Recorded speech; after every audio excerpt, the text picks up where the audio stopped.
वक्त Washington DC में Democrat party के आईज ऑन ईयर्स सारी इंडियन लॉबी है। इस वक्त बाइडेन साहब के स्पीच राइटर भी इंडियन मौजूद हैं और उनके सारी एडमिनिस्ट्रेशन में की पोजीशनें उनके पास हैं, बल्कि व्हाइट हाउस का जो मीडिया सेल है वो भी सारे इंडियन है। तो वो उनको बिल्कुल आने नहीं देंगे, आइसोलेशन में रखेंगे। कैन यू इमेजिन, कोई और मुल्क है 90% पॉवर्टी लाइन के नीचे है, 40-50% मरने का इम्कान है बच्चे।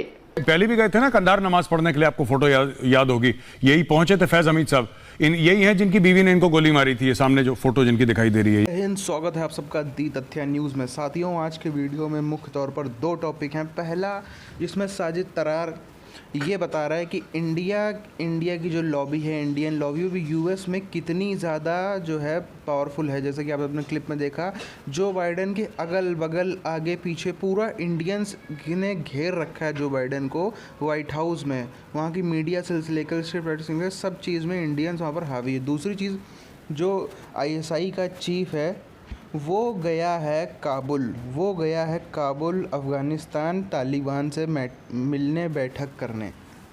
इन दोनों चीज़ की वजह से जो है बड़ी न्यूज़ें निकल के आ रही। तो पहली बुरी चीज़ क्या आई है उसको हम सुनते हैं। मैं समझना चाहती हूँ आईएसआई चीफ का काबुल पहुंचना क्या बताता है। देखिए, पूरे पाकिस्तान का ही वो कोई काम नहीं है वहाँ पे। आपने अभी पूछा था इसका क्या काम है, काम तो वहाँ पे इमरान खान का भी नहीं है। लेकिन ये लोग चाहते हैं कि किसी तरीके से इनको बड़ा समझा जाए, एक लोकल सुपर पावर समझा जाए। तो पहले भी गए थे ना कंधार नमाज पढ़ने के लिए, आपको फोटो याद होगी, यही पहुंचे थे फैज हमीद साहब, यही है जिनकी बीवी ने इनको गोली मारी थी। ये सामने जो फोटो जिनकी दिखाई दे रही है, ये इनकी बीवी ने इनको गोली मारी थी। ये फैज हमीद साहब हैं, लेफ्टिनेंट जनरल पाकिस्तान आर्मी के, आईएसआई के चीफ। ये पहुंच गए दोबारा वहां पे बातचीत करने के लिए। तो करेंगे कुछ, ये करेंगे। इनका बेसिकली ये है कि तहरीक तालिबान पाकिस्तान जो है वो पाकिस्तानी फोर्सेस के ऊपर अटैक ना करे और किसी तरीके से तालिबान अग्री कर ले कि हम टीटीपी को रोकेंगे कि तुम्हारे ऊपर अटैक ना करे, पहली चीज। दूसरी चीज, भारत का रसूख कम हो जाए अफगानिस्तान में। इनके दो ही ऑब्सेशन है लाइफ में, एक इंडिया और एक तहरीक तालिबान पाकिस्तान। इसके अलावा श्वेता इनका कोई तीसरा ऑब्सेशन नहीं है। बिल्कुल। आपको लगता है कि अमेरिका, जैसे कि तारिक साहब कह रहे हैं कि रिकॉग्नाइज कर लेगा इवेंचुअली तालिबान गवर्नमेंट, यानी सबके साथ यही रहा है।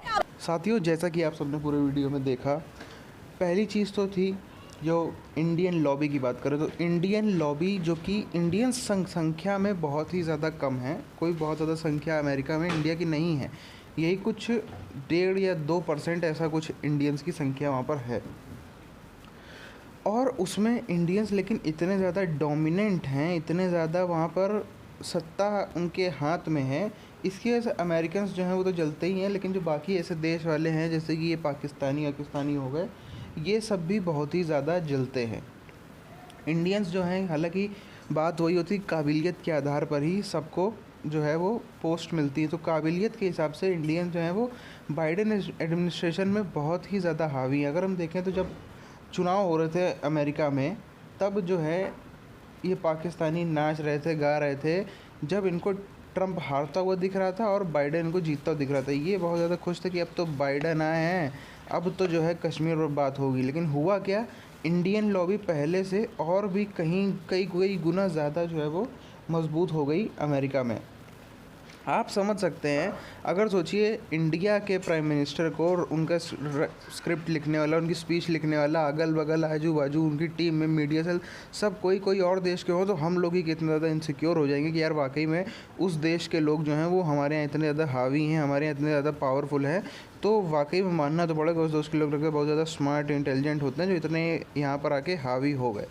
दूसरी चीज़ यहाँ पर हम देखें, जो इनका आईएसआई का चीफ जो कि जा रहा है काबुल, जा रह के गया है, उसकी वजह से पूरी दुनिया भर में खबर चल रही कि ये खुफिया एजेंसी है। आईएसआई कोई ऑफिशियल तो है नहीं। अरे विदेश मंत्री चला जाता पाकिस्तान का, कोई चला जाता तो समझ में भी आती। ये आईएसआई का चीफ वहाँ पर क्या करने गया। हालांकि यहाँ पर आशंकाएं लगाई जा रही हैं कि चाइना का भी इसमें हाथ है, क्योंकि अमेरिका वहाँ से निकल गया है। इंडिया भी फ़िलहाल बाहर से टॉक्स कर रहा है, लेकिन वहाँ पर ऑन ग्राउंड मौजूद नहीं है फ़िलहाल इंडिया अफ़गानिस्तान में। और चाइना यहाँ पर चाहता है कि इन सब के मुकाबले से चीज़ें मजबूत हो, क्योंकि अगर अभी चाइना जानता है अगर अभी टीटीपी जो आतंक मचा रहा है पाकिस्तानी बॉर्डर पे और पाकिस्तान के अंदर, अगर वो चीज़ बढ़ी तो पाकिस्तान और इनके बीच में दूरी बन जाएगी, जहाँ पे जो है चाइना का पत्ता साफ हो जाएगा। तो चाइना अपने जो है गुप्त रूप से जितनी चीज़ें करने में लगा हुआ, साथ ही में ये जितनी आर्मी वाले हैं और आईएसआई वाले हैं, ये सब भी जानते हैं अगर ज़्यादा बात ऐसे बढ़ी तो कमाई का जरिया ख़त्म हो जाए, क्योंकि इनको देश से कोई मतलब नहीं, इनके सैनिक मरे, इनके लोग मरे, कोई फ़र्क नहीं पड़ता, पैसा आना चाहिए, रुपया दे दो।